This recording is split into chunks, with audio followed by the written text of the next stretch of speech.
शिव रक्षा स्तोत्र। शिव रक्षा स्तोत्र के रचयिता याज्ञवल्क्य के ऋषि हैं। भगवान नारायण ने याज्ञवल्क्य ऋषि के सपने में इस स्तोत्र का वर्णन किया था। सभी बुरी शक्तियों, रोगों, दुर्घटनाओं और दरिद्रता से रक्षा के लिए इस स्तोत्र का पाठ करना चाहिए। भगवान शिव मृत्युंजय है, अर्थात जिसने मृत्यु को जीत लिया हो। अपने परिवार की सभी प्रकार के दुख, दारिद्र्य, बीमारी व नकारात्मक प्रभावों से रक्षा करने के लिए साधक को शिव रक्षा स्तोत्र का पाठ नित्य प्रतिदिन करना चाहिए। अब हम शिव रक्षा स्तोत्र का पाठ का उच्चारण करेंगे। विनियोग ओम अस्य श्री शिव रक्षा स्तोत्र मंत्रस्य याज्ञवल्क्य ऋषि श्री सदाशिवो देवता अनुष्टपच्छन्दः श्री सदाशिव प्रीत्यर्थम शिव रक्षा स्तोत्र जपे विनियोग। चरितं देवदेवस्य महादेवस्य पावनम् अपारं परमोदारं चतुर्वर्गस्य साधनं गौरीविनायकोपेतं पञ्चवक्त्रं त्रिनेत्रिकं शिवं ध्यात्वा दशभुजं शिवरक्षां पठेन्नरः।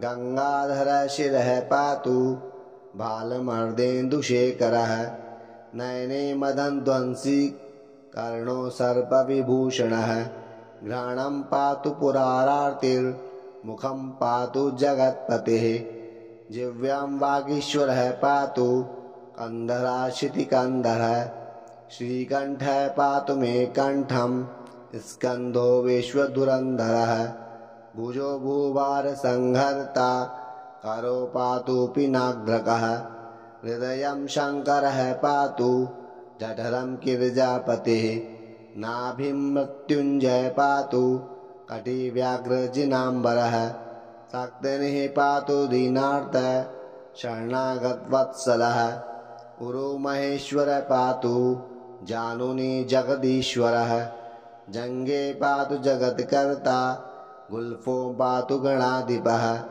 चरणो करुणासिन्धो सर्वांगिनी सदाशिवः एतां शिवबलोपेतां रक्षां यः सुकृती पठेत् स भुक्त्वा सकलान् कामान् शिवयायुज्यमवाप्नुयात्। ग्रहभूत पिशाचाद्य त्रैलोक्ये विचरन्ति ये दुरादाशु पलायन्ते शिवनामाभिरक्षणात्।